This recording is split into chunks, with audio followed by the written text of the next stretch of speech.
할렐루야. 명절 잘 보내셨습니까? 명절마다 싸우는 집들이 있다 그러더라고요. 싸우는 집이 세 가지 이유가 있답니다. 제일 큰 게 이제 말을 잘못해서 생기는 건데요.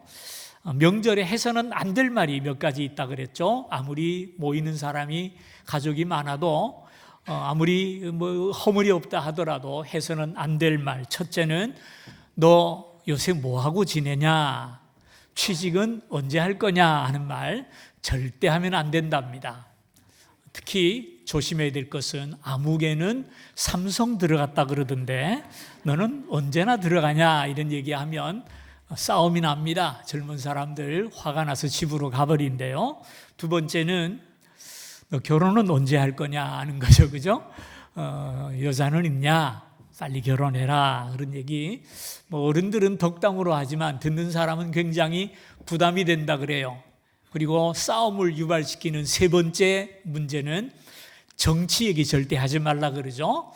탄핵이 어쩌니 통과가 어떠니 그런 얘기 절대 하지 말고 좋은 얘기만 하라 그런 얘기를 합니다.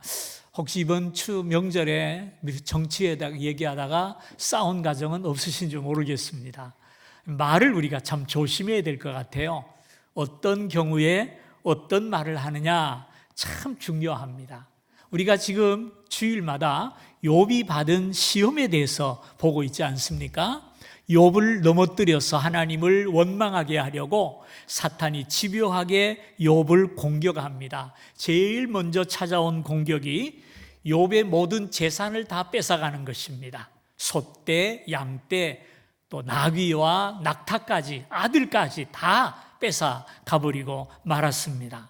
하나도 남지 않은 그런 상황 속에서도 욥은 하나님을 원망하기보다는 하나님 앞에 찬양하죠. 주신 분도 하나님이시고 취하신 분도 하나님이시오니 하나님이 영광을 받으실지니라 하고 하나님을 원망하지 않고 오히려 찬양합니다. 그랬더니 두 번째는 사탄이 더 집요한 공격을 해오죠. 욥의 몸을 병들게 합니다. 발바닥부터 정수리까지 온몸에 종기가 일어나서 가려워 견딜 수가 없어요. 하다못해 질그릇 조각을 가지고 긁어 제끼는데도 시원하지를 않습니다. 얼마나 힘들었겠어요. 그러나 그런 고통 속에서도 욥은 하나님을 원망하지 않습니다.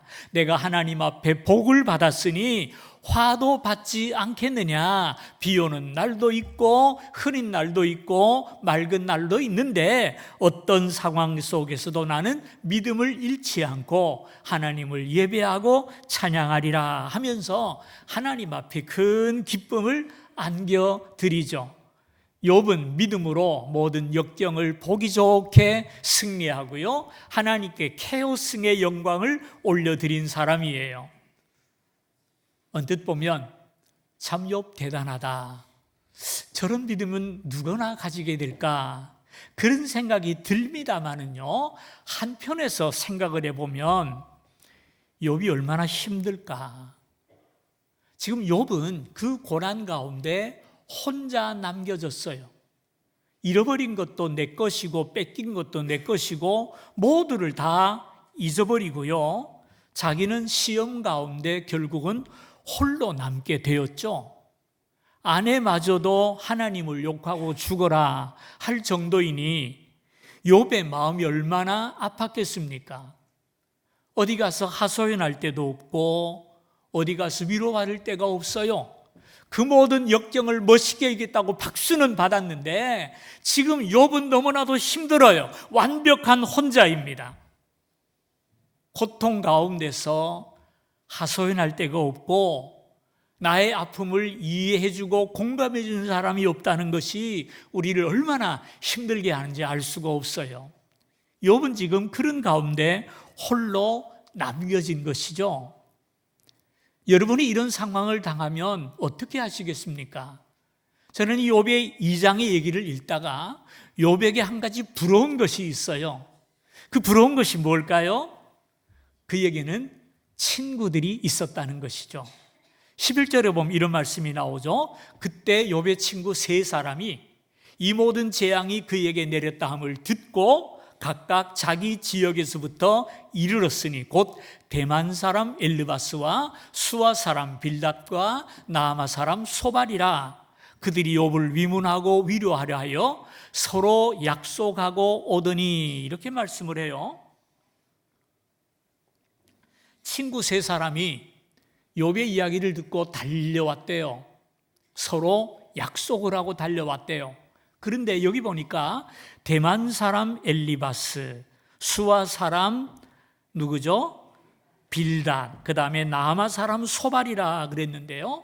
이 대만은 에돔이 살고 있는 지역의 에돔 지역입니다. 수아는 아라비아 반도에 사는 사람이에요. 나아마는 잘 알려지지 않았습니다만은요, 성경에 나아마라는 지명이 또 한 곳 나오는데, 여호수아가 가나안 땅에 들어와서 12지파에게 땅을 분배할 때 유다 지파에게 분배한 땅의 한 마을의 이름이 나아마라고 하는 지역이 있었어요. 그 외에는 잘 알려지지 않았습니다. 어쨌든 간에 이 말씀을 볼 때 나아마는 유다 지역에 살고 있는 사람이에요. 유다 자손은 아닙니다. 유다보다 위의 사람이에요. 조상이에요. 자, 그러면 보세요. 이 대만, 에돔과 아라비아와 유다 팔레스타인 지역은 굉장히 떨어져 있고요.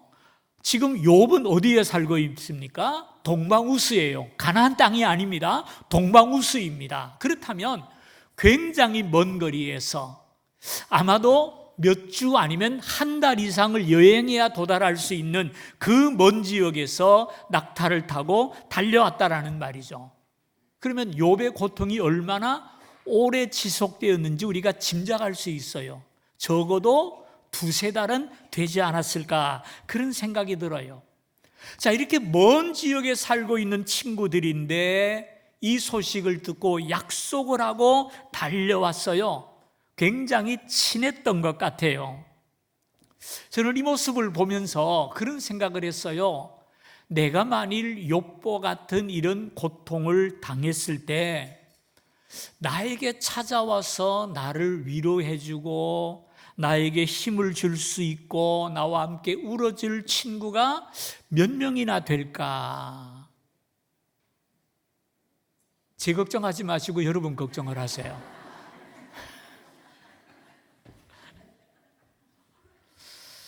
여러분이 이런 고난을 당했을 때 찾아와서 함께 아파하고 눈물을 쏟으며 위로할 사람이 몇이나 있습니까? 친구를 얻으려면 평소에 내가 잘해야 됩니다. 내가 친구를 위해서 쏟은 시간만큼 그 친구도 나를 위해서 시간을 내고요. 내가 친구를 위해서 마음을 준 만큼 그 친구도 마음을 나에게 주는 것이 인지상정 아닙니까? 이 결혼식이나 장례식을 가서 보면 이분이 어떻게 살았나 하는 것이 금방 드러납니다. 그래서 우리가 잘 살아야 돼요. 베풀고 나누는 삶, 주는 삶을 사는 것이 우리에게 너무나 소중한 것이죠. 사도행전 9장에 보면 다비다라고 하는 여자가 나와요. 히브리식으로는 다비다고 헬라말로 하면은 도르가라는 여인이에요. 이 여인은 어느 날 갑자기 병이 들어서 시름시름 앓다가 그만 세상을 떠나게 됩니다. 죽게 돼요. 그럴 때는 놀라운 것은 그 다비다를 알고 있는 사람들이 모두 모였대요. 모두 모였대요. 그리고 베드로 사도에게 사람을 보냅니다. 베드로 사도님, 빨리 와서 우리 친구 다비다를 위해서 기도해 주세요. 다시 말해서 살려주세요라는 말입니다. 이 사람은 아직 죽으면 안 되는 사람이에요. 우리에게 꼭 필요한 사람이니까 오셔서 살려주세요 하고 사람을 보내요. 이 소리를 들은 베드로가 또 허겁지겁 달려옵니다.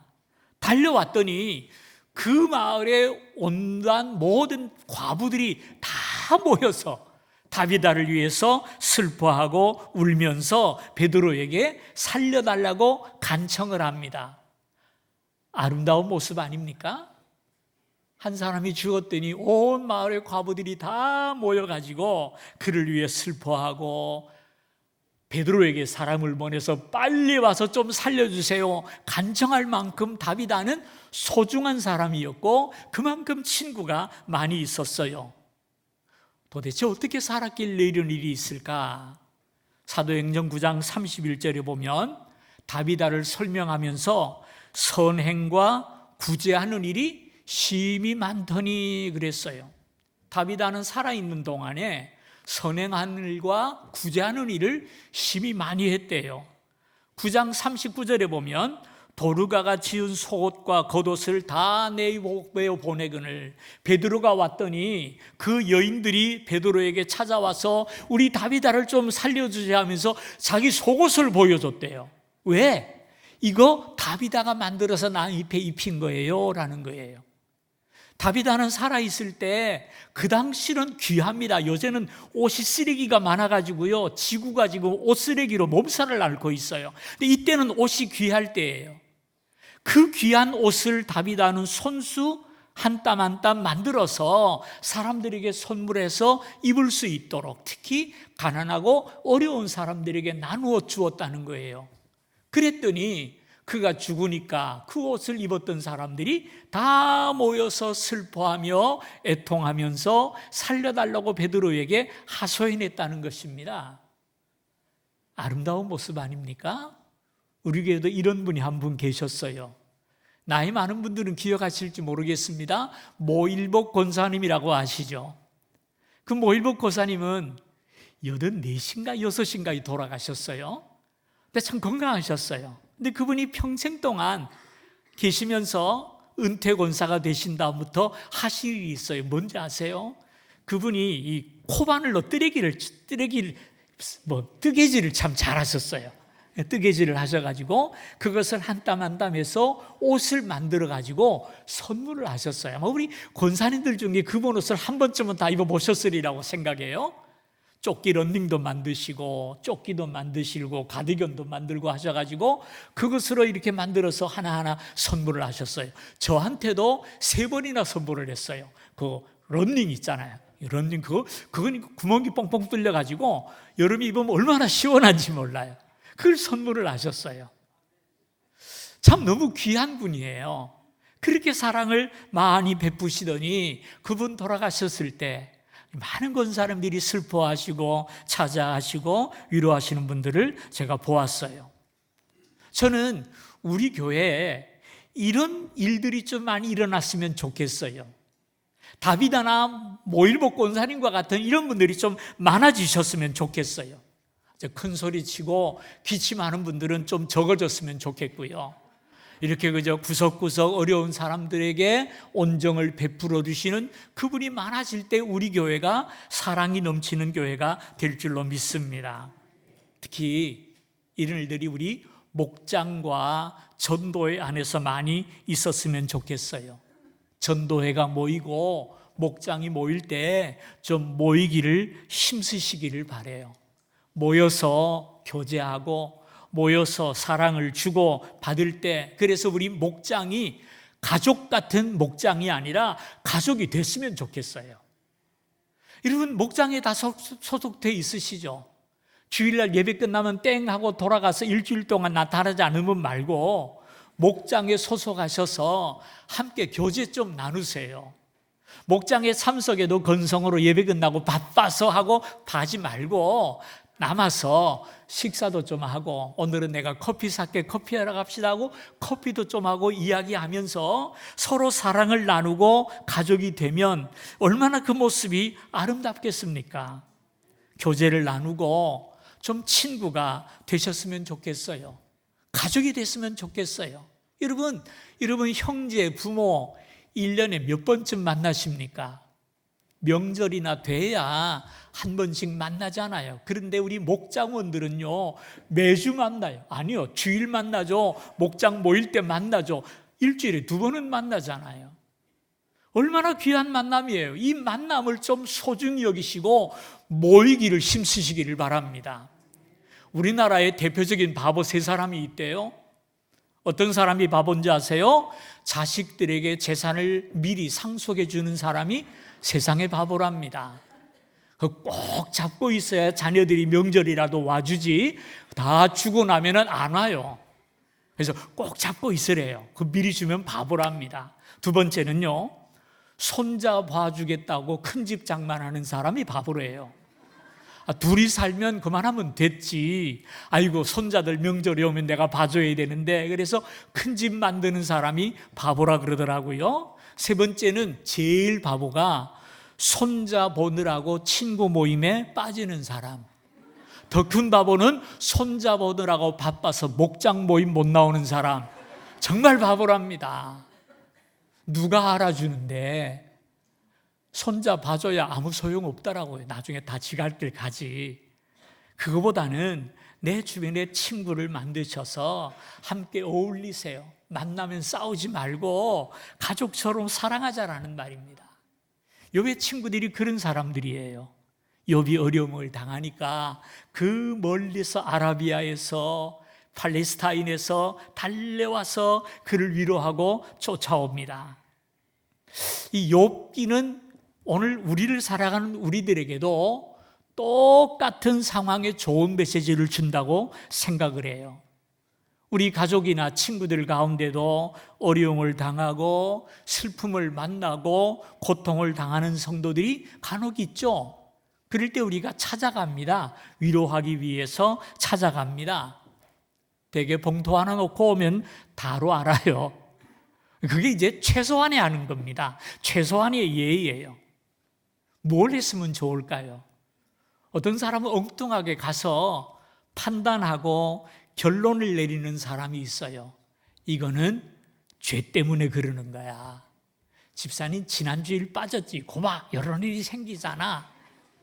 좀 극단적인 예를 드리는 겁니다.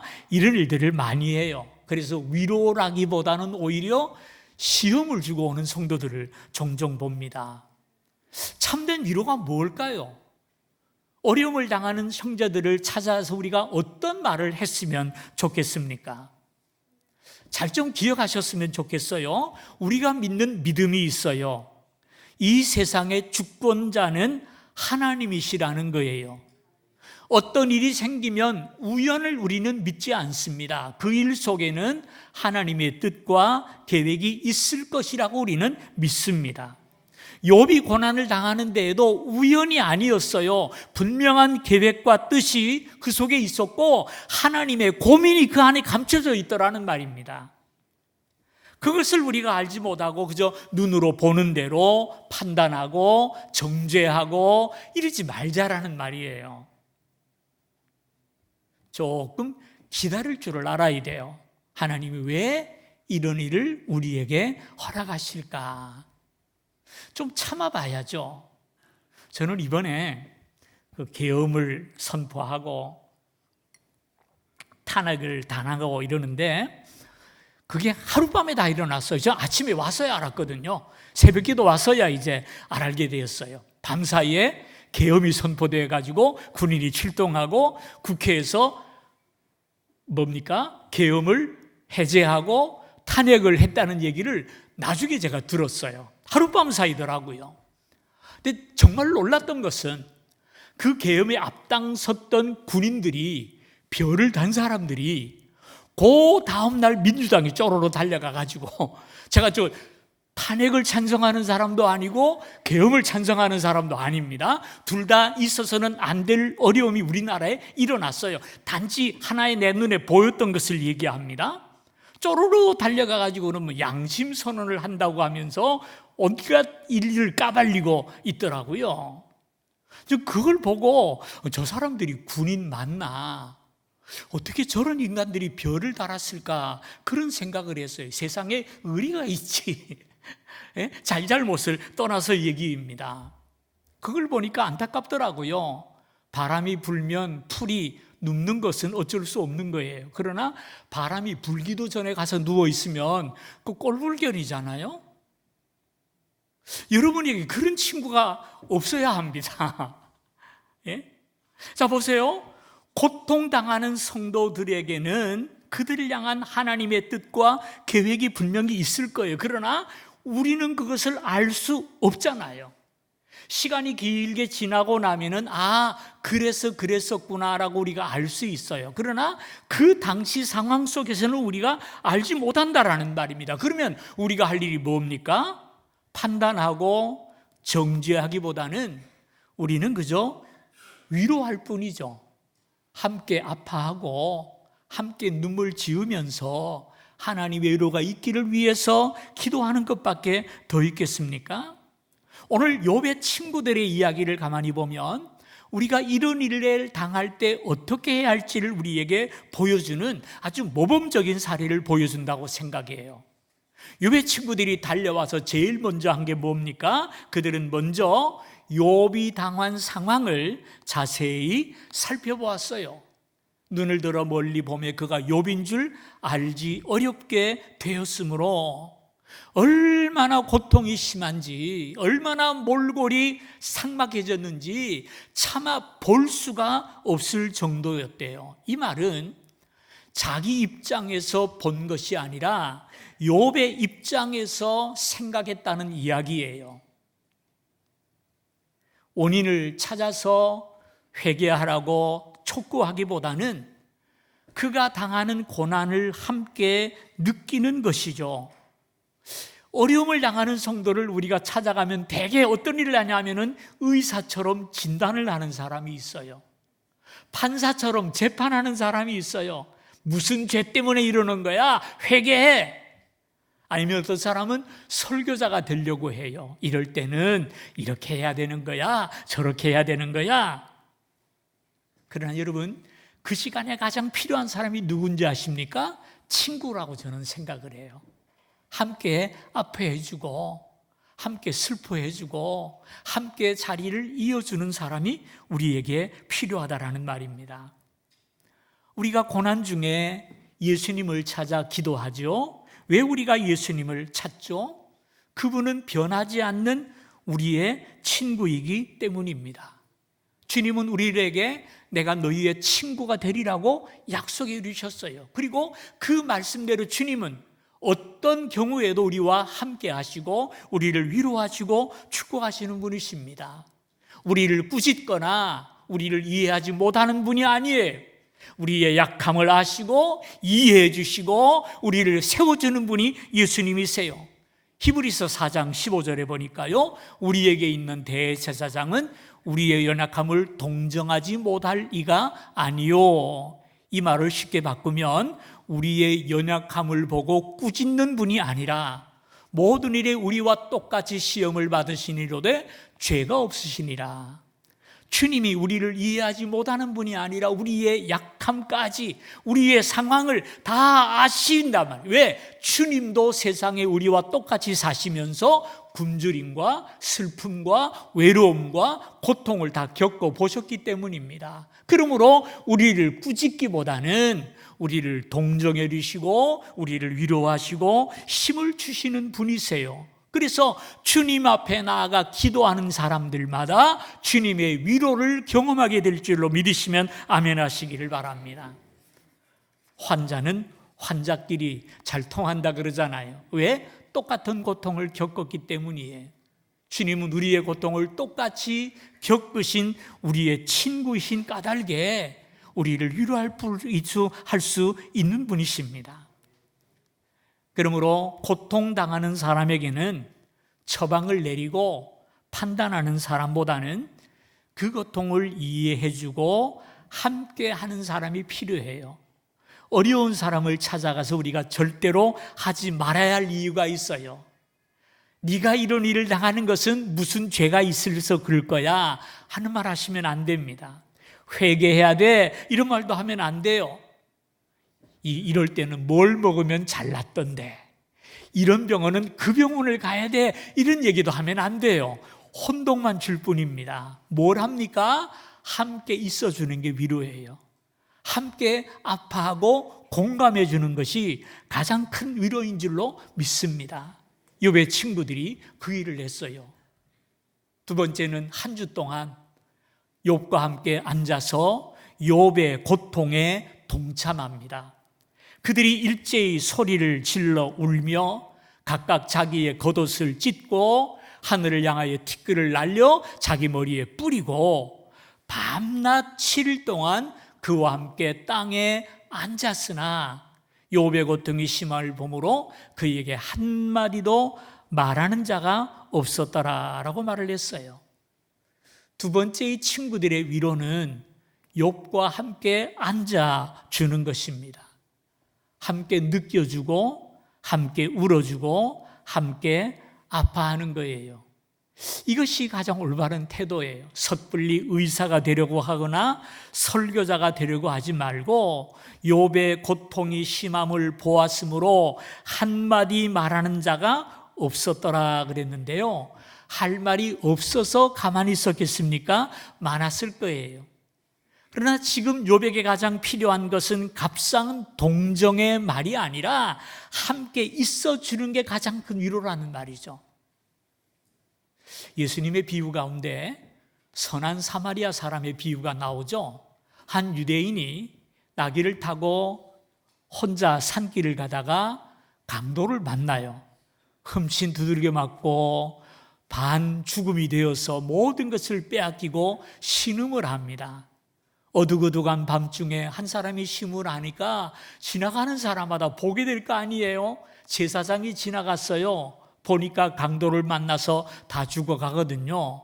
근데 이 제사장은 굉장히 바빴던 것 같아요. 왜? 빨리 예루살렘에 올라가서 인부 교대를 해야 돼요. 한 달에 한 번씩 근무하니까. 그래서 시간이 바빴던 것 같아요. 그냥 지나가 버립니다. 근데 제 생각에 성경에는 그런 말 없어요. 그냥 가지는 않았을 것 같아요. 왜 이런 위험한 길을 혼자 다닙니까? 그러니까 그런 봉변을 만나죠. 막 그러고 지나갔던 것 같아요. 얼마 후에 레위인이 또 지나가다가 똑같은 이유와 똑같은 모습으로 그냥 지나가 버립니다. 세 번째는 유대인들이 가장 경멸하고 개처럼 여기는, 짐승처럼 여기는 사마리아 사람이 지나갔어요. 그 모습을 보고 차마 지나갈 수가 없어서 나귀에서 내려서 그 아픈 사람을 들쳐 안고 물을 먹이고 응급조치를 하고 자기 나귀에 태워서 마을까지 내려와서 주막에 맡기고 이 사람을 돌보아 주세요. 제가 일을 마치고 돌아오다 드릴 테니까 여비가 더 들면 제가 드리겠습니다 하고 떠나요. 이 이야기를 들려준 예수님께서 마지막으로 질문을 하시죠. 너희 중에 누가 이 사람의 진정한 이웃이 되겠느냐? 답이 뭘까요? 사마리아 사람이죠. 왜? 위험 가운데서도 함께 했고 그 고통을 함께 느꼈으며 그를 위해서 자신의 것을 내어주었잖아요. 예, 함께 하는 것이 이만큼 중요한 거예요. 세 번째, 욥의 친구들이 한 일이 있어요. 그것은 최고의 위로는 중보하며 기도하는 것입니다. 이들이 7일 동안 마주 앉아서 한마디도 안 했다 그랬는데 아무것도 안 했을까요? 저는 그렇게 생각하지 않습니다.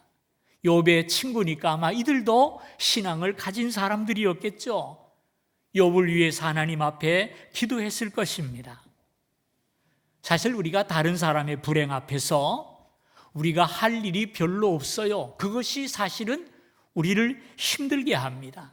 내 가족이 병들고 어려움을 당해 고통을 당해서 찾아왔는데 같은 형제로서 가족으로서 내가 해줄 일이 없어요. 이것이 우리를 힘들게 하고 우리를 미치게 하는 것 아니겠습니까? 간혹 성도들이 병들거나 어려움을 당해서 신방을 갈 때가 있어요. 가서 인사하고 위로의 말을 건넵니다마는 제가 해줄 수 있는 게 아무것도 없는 거예요. 그게 너무 마음이 아파요. 하나님 앞에 그렇게 기도도 합니다. 하나님, 기왕 나를 목사로 세우셨으면 안수하면 팍팍 일어나는 그런 능력이라도 나에게 줬어야 제가 힘있게 목회할 거 아닙니까? 할 수 있는 게 없더라고요. 이게 우리 마음을 아프게 하더라고요.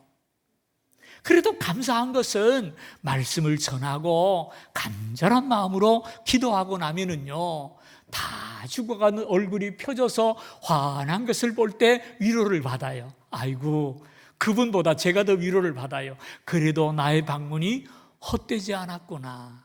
내가 뭐라도 조금 위로를 줄 수 있었으니 얼마나 감사하냐. 그런 마음으로 돌아오는데요. 사실 우리 가족들한테는 뭐 설교할 수도 없잖아요. 아무것도 해줄 수 없는 것이 우리에게는 더 큰 어려움이에요. 근데 우리가 할 수 있는 것이 있더라고요. 첫째는 함께 있어주는 거고요. 두 번째는 그를 위해서 기도하는 것인 줄로 믿으시기를 바랍니다. 중보의 기도를 드리자는 말이에요. 여러분, 기도는요, 우리가 생각하는 것보다 훨씬 더 능력이 있는 하나님의 능력이 나타나요. 우리의 중보기도가 나라를 살리기도 하고 우리의 중보기도가 병든 자를 치유하기도 하더라는 말입니다. 성경에 무수한 예가 있어요. 아브라함이 어느 날 장막문에 앉아 있는데 사람들이 지나가요. 오셔서 물이라도 드시고 가세요. 집에 모시고 음식을 대접하고 잘 쉬게 한 다음에 보냅니다. 그랬더니 이분이 가다가 돌아서요, 우리가 하려는 일을 아브라함에게 숨길 수가 없네요 하면서 하는 얘기가, 지금 우리가 소돔을 가는데 하나님이 소돔을 멸망시키라고 하셔서 우리가 그 멸망을 집행하러 가는 길입니다. 하나님의 사자들이었던 거예요. 그들이 떠난 다음에 아브라함에게 고민이 생겼어요. 그 소돔에 사랑하는 조카 롯의 가족들이 살고 있거든요. 하나님 앞에 간절히 기도하죠. 하나님, 그 소돔성에 의인이 50명이 있다면 그 사람들도 같이 멸망시킬 겁니까? 하나님 말씀이 아니다, 50명만 있어도 내가 그 성을 용서하겠다는 거예요. 아무리 생각해도 50명이 안 돼요. 45명이면 어떻습니까? 40명이면 어때요? 30명, 20명, 10명까지 내려갔어요. 10명까지만 있어도 내가 멸망시키지 않겠다는 거예요. 근데 그러고 났더니 아무리 생각해도 10명이 안 돼요. 더 이상 구할 수 없어서 하나님 앞에 기도합니다. 내 가족 롯이라도 좀 살려주세요. 롯을 위해서 아브라함이 그렇게 간절히 기도했더니 그 소돔의 멸망이라는 그 큰 재앙 속에서 롯과 가족을 하나님이 건져 주시더라는 말이에요. 무엇 때문에? 아브라함의 중보의 기도가 그를 살린 거예요. 그뿐입니까? 베드로가 복음을 전하다 감옥에 갇혀서 이제 내일이면 재판을 받고 죽을지 살지 모르는 그런 상황이에요. 그 감옥 속에서도 베드로는 굴굴 잠만 자는데 그를 위해서 기도하는 사람이 있었어요. 예루살렘 교회 성도들이 요한의 다락방에 모여서 베드로를 살려달라고 간절히 기도하며 빌었어요.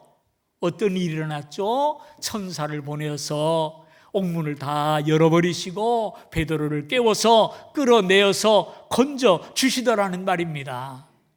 여러분, 중보 기도에 있는 역사가 나타납니다. 근데 감사한 것은요, 우리에게는 이처럼 귀한 중보 기도자가 계시다는 거예요. 누구일까요? 우리 주 예수님이세요.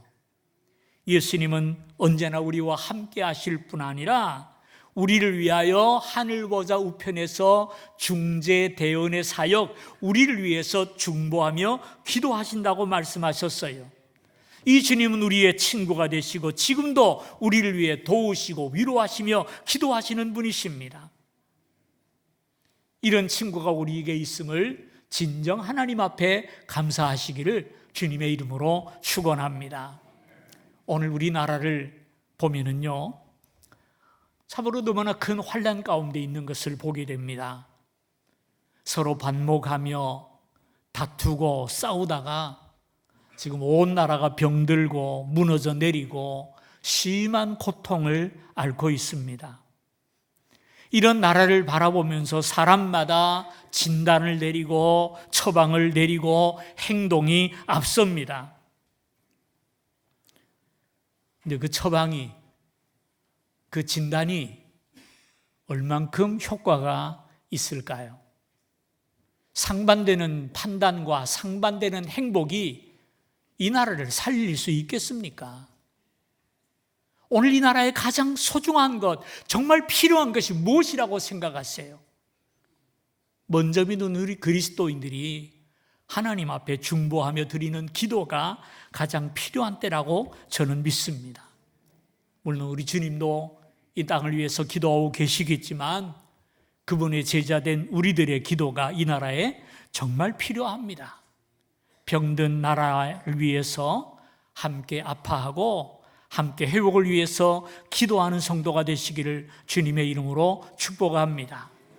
이 환난 가운데 고통받는 우리 성도님들의 기업과 가정들을 위해서 기도해 주시기를 부탁을 드립니다. 이 모든 고난을 통하여 우리나라가 하나님을 바라보게 되고 하나님의 위로를 경험하고 회복되는 역사를 통해서 하나님의 살아계심을 깨닫는 나라가 되기를 위해서 기도할 필요가 우리에게 있다는 것입니다. 저는 이 시간에 저와 우리 성도님들이 함께 이 나라를 위해 좀 기도했으면 좋겠어요. 우리나라를 위해서 먼저 기도를 드리십시다. 병든 나라 아닙니까? 대통령이 탄핵당하고 국무총리도 탄핵을 당하고 지금은 대행의 대행이 대신해서 나라를 이끌고 있지 않습니까? 정말 불안합니다. 뭐 때문이죠? 표면적인 이유는 계엄 때문이라 이렇게 말을 하지만 실상의 이유는 당리당략 때문 아닙니까?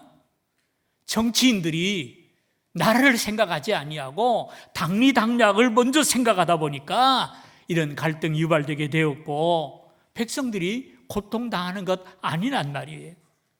이 땅의 정치인들이 회개하고 나라와 백성들을 생각하는 사람들이 되기를 위해서 기도하시고요. 이 병든 나라, 갈등이 가득한 나라가 치료되기를 위해서 기도하시고요. 두 번째는 이 나라적인 정국으로 말미암아 이 질병으로 말미암아 고통받는 기업과 우리 서민들을 위해 기도하셨으면 좋겠어요.